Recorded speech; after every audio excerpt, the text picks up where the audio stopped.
Hey guys, wanna know how to enable Steampunk fun tire mode in PUBG Mobile?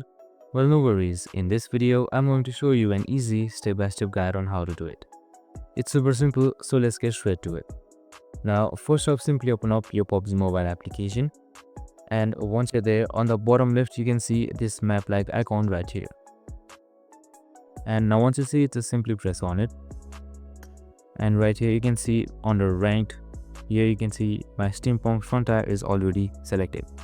But if it is not, you can just simply select this arrow icon right here, which will change the game mode. And that's it. Super simple and easy. I hope this video helped. If it did, make sure to like, subscribe and tune in with us for more of these videos. See you in the next one.